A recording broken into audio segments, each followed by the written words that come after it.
A yard sale. You know the old saying, one man's trash is another man's. I will walk out of this garage sale with the finest item here.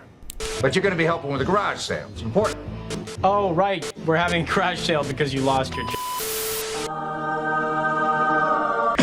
The year is 1818 AD. Trade between England and the United States is at an all-time high, and the Blackball Line, a fleet of trade ships, is in a race against the clock. The newly formed schedule ensures all cargo and people aboard the ships will reach their destination on time, but some cargo is still on the loading dock. With no time to spare, the crew hastily hauls the barrels onto the ship, causing a few barrels to get damaged. Despite this, the ship set sail on schedule. The damaged barrels, they'll be dealt with later. Upon reaching the US, a new problem arises. Not only are there damaged goods, but some of the barrels are left unclaimed. Great. Now the Blackball Line has extra cargo they're responsible for. Instead of shipping back the damaged goods, the crew decides to sell them on the spot to anyone willing to buy them. It's a win-win situation. The Blackball Line gets extra money for the unwanted cargo, and the buyers get a great deal. Nice. Sound familiar? These were the seeds planted by the Blackball Line, eventually growing to become one of the greatest Saturday morning phenomena in the United States, yard sales. Today, they are extremely common in America, offering buyers from different backgrounds great deals. Some lucky buyers have even found extraordinary items worth millions of dollars. You never know what you might find at these yard sales, but what you will find within this video is the fascinating history of yard sales, from their early days as rummage sales in the 1800s to being a great way to raise funds during the American Civil War and their rapid rise in the 1950s. We'll also cover some new yard sale trends that have emerged since the rise of social media, and it all begins with trade between England and America.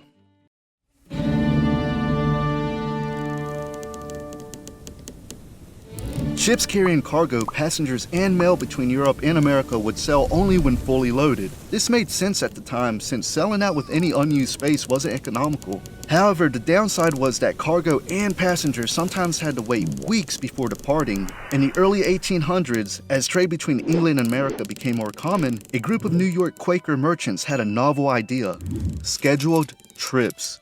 This transformed the shipping industry, providing a more valuable service and allowing people to plan their journeys in advance and when to expect their mail from across the pond.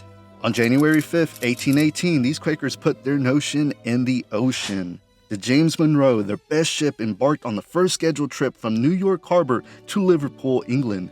The other ships, named Amenity, Courier, and Pacific, followed suit. Together, these four became known as the Blackball Line, named after the flag featuring a black ball against a red background. Now, the significance of the black ball is unclear. Some suggest it represents a cannonball, but that's not exactly canon to the lore. What is canon is how the Blackball Line rose to fame for disciplined, scheduled trips between Britain and America, though they were also notorious for the harsh treatment of cargo on board. Harsh delivery services, well, I guess some things just never change. What the fuck? The fate of damaged or unclaimed cargo depended on a few various factors. How long has the cargo remained unclaimed? Are there any high-dollar valuables? Did the owner insure his cargo? Yes, insurance was around back then. This was not the Wild West. The Wild West happened to be a couple thousand miles that way, to be exact. If the right circumstances came into play, the port would host a rummage sale, selling off any unclaimed or damaged cargo that was deemed to hold some value.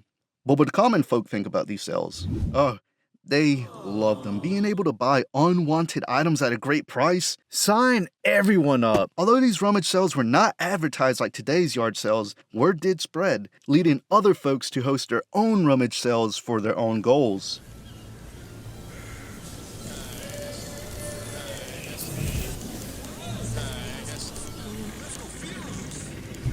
As word of these shipping port rummage sales spread, churches and charities wanted in on the action.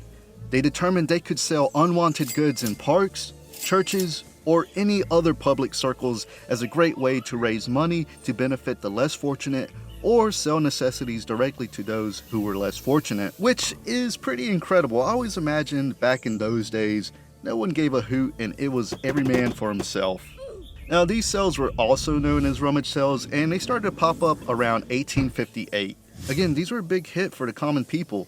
being able to buy gently used clothes, shoes, everyday items at a great price. What's not to love? This time the sales were actually advertised through local newspapers or flyers, attracting a wide range of shoppers looking for bargains. And although advertising through newspapers was also a common way to advertise a yard sale all the way up to the early 2000s, one main difference was that these early rummage sales were not as organized as most sales today. Items were all lumped together, so you really had to look through anything and everything. They sure took the rummage and rummage sale seriously, huh? Since the goods up for sale were just tossed together, there really wasn't a pricing system, therefore bargaining became the norm. Now, okay, so selling goods outside in a public place isn't exactly a revolutionary idea. I mean, it has probably been a human tradition since the early Stone Age to trade items with one another. But what I'm mainly referring to as far as selling goods in public places are markets and bazaars. Prices are usually determined by haggling between the seller and buyer at both bazaars and yard sales. Yes, that much is common, but the key differences are that people who rely on markets and bazaars know exactly where these places of business are, as they are more so permanent.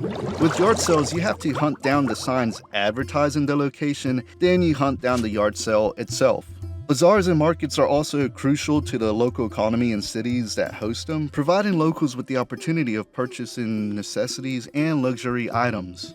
The huge difference with our beloved yard sales is that they aren't integral to city economy. Cities nowadays aren't that strict with yard sales, although it can vary in each city whether or not you're allowed to even post yard sale signs throughout your town. At most, you might have to request a permit to have a yard sale within city limits, and there's a pretty big chance the taxman isn't going to come after you if you don't report your yard sale earnings. Well, at least I hope not. Bazaars and markets definitely pay taxes for the business they're conducting, which again is important to the city economy. Let's get back to a time when yard sales actually had some importance. The United States is divided between the Union and Confederates, and men of all ages are leaving their families to line up and fight each other. Massive battles are being fought, resources are being drained, and families are put in tough situations. So where do our sales come into play?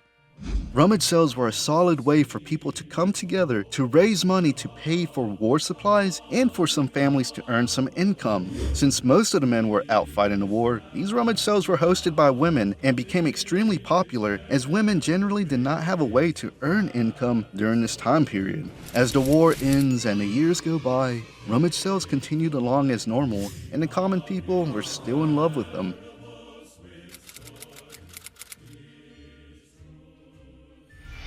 By the early 20th century, rummage sales hosted by churches and other large groups became more popular. At that point, individuals began selling their own personal items without being part of a church or a large group. Americans had always sold or exchanged used items with their neighbors, but practice became more standardized and socially acceptable during this time period. And it couldn't have been a more perfect time for this practice to become standardized, because high employment and financial hardships were on the way. Just 11 years after World War I and a decade of 20-something-year-olds roaring, flappers flapping, and sneaking drinks to the function, the stock market crashes. Panic! No more fun girls, no more jazz. Pick it up, Mr. Carraway, you old sport. The Great Depression is here, and boy oh boy do the folks need rummage sales now more than ever. People not only sold their outgrown clothes and goods, but they also became desperate yard sale consumers themselves, turning to rummage sales for the purchase of basic necessities. Necessities such as clothing, shoes, furniture, tools, and other household items were the main focus during the Great Depression. You wouldn't find too many random odds and ends at rummage sales like you do today. People were in need, and it made more sense to put up practical items up for sale. Today, data shows that the need for yard sales, rummage sales, garage sales, whatever sales have spiked with each recession that has occurred in the United States. It's just something that people would fall back on during times of high unemployment. Now, while the economy was in deep crisis, countries all around the world decided it would be a good idea to square up with each other and go for round two. Men all over the world were once again signing up to fight. Even some countries that were spectating at first joined in on the action, and eventually, the good guys beat the bad guys. After the war, new policies were being put in place. There were plenty of jobs for everyone, and it led to widespread prosperity. Therefore, more people were rolling in with money. Men were coming back home, wives were popping out babies, and people were buying new shoes, new clothing, new furniture, and new tools. No more secondhand goods. Hence, we have a steep decline in the popularity of rummage cells.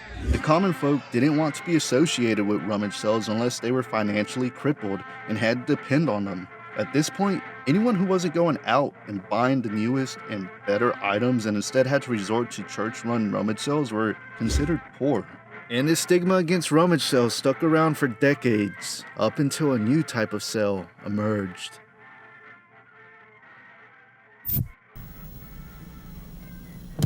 The 1950s made room for prosperity.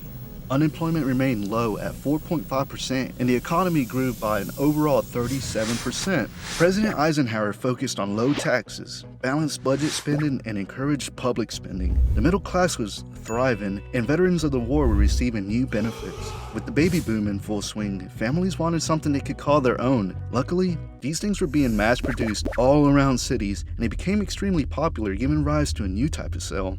Take a wild guess. What was built around cities during the 1950s? If you guessed the suburbs, then you are absolutely right. Love them or hate them, these suburbs were a great way for people to get out of crowded and expensive cities, allowing families to live close enough to cities with a home they could be proud of. The creation and popularity of suburbs skyrocketed in the 1950s, and more American families lived in suburbs than anywhere else. Meanwhile, television also grew popular and influenced Americans on what they should buy, and they started filling their homes with newer, better, luxurious items. A lot of adults in the 1950s grew up during the Great Depression, so why not splurge a little? And as a matter of fact, interest rates for loans on houses and cars were so low, it just made sense to get a house and a car. To top it off, adding a new swimming pool was no big deal, and hey, let's get rid of the old television and buy a new colored television on credit while we're at it. Ah yes, blind consumerism. Therefore, with the help of television and the suburbs, the birth of the quintessential yard sale began. It only took about 100 years to get here from the beginning of OG rummage sales, but hey, Rome wasn't built in a day. When you think of a standard yard sale, well, those started during the 1950s. As far as yard sales go, they followed the same course during the 60s, trending upwards as people started to have neighborhood-wide yard sales as well. You see, during this time, yard sales were kind of a family event to have, purely for a recreation and a good way to get rid of clutter. You didn't have them because you were facing difficult times and had to make ends meet. They were just a great way for families within suburban areas to socialize and have meet and greets with the new neighbors, have small talk, feel them out, and decide just how safe the area is, because during this time, you never knew who could potentially be a spy for the Communist Party. Jeez, people were really paranoid during this time. Okay, well, I guess there was a good reason to be paranoid during that time. By the 1970s and 1980s, two cool things happened. First, the architecture of homes changed. They started to attach a garage which opened at the front of the home instead of building them behind the house. And with that, we have the birth of garage sales. Probably the best type of sale you can have as a seller, because you can just organize everything in the garage the day before the sale, have everything safely tucked away overnight, and be ready for business first thing in the morning. And so the second cool thing that happened, people started to care about the environment a little more. They weren't just blindly buying the new and approved items and tossing out the old. They literally stopped to think for a second and realized, hey, I've only used this insert 1970s gimmicky product twice before I bought a new one. Maybe I shouldn't trash it. Maybe I should collect all this old stuff I don't use anymore and have a garage. Yard sales from the 1950s were mainly organized and run by the mother of the house. The reason being, and I don't know if you knew this or not, back in those days, the mom of the house stayed at home while the man of the house worked. This gave mom plenty of time to cook, clean, and gather up whatever old products the family isn't using anymore. This whole women-run yard sales thing stuck around for decades, since 2/3 of yard sales and garage sales were operated by the woman of the house. Sure, the dads helped back then too, especially during times of financial trouble, but really, we have to give it up to the moms for being the yard sale warriors that they are. Honestly, if I could go back in time just to hit yard sales, I would go back to either the 80s or 90s. Yeah, I could find some real neat historical pieces from back in the days of the ship import rummage sales, or heck, even from the 1960s, but I'm strictly thinking about old video games and the cool t-shirts and trading cards I'll be able to find in those decades. Plus, the yard sales, garage sales, tag sales, whatever you want to call them sales, would be the closest to how they are today. Plenty of odds and ends like the sales of today. Speaking of today, the yard sale game has completely changed. It's kind of become a sport nowadays, and people are really into it for different reasons. You have collectors trying to find whatever it is they're collecting for a great price, interior designers looking for vintage decor, and resellers just trying to find whatever they can get their hands on that will make them a quick buck.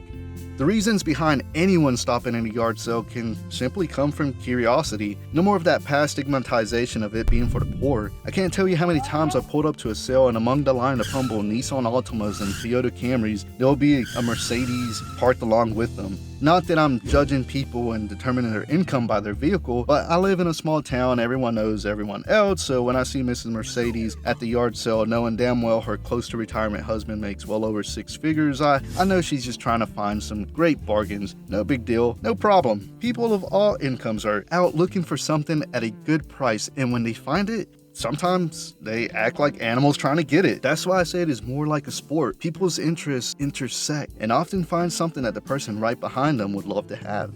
I guess that could have been the case for all yard sales from every decade, but what makes them even more different now?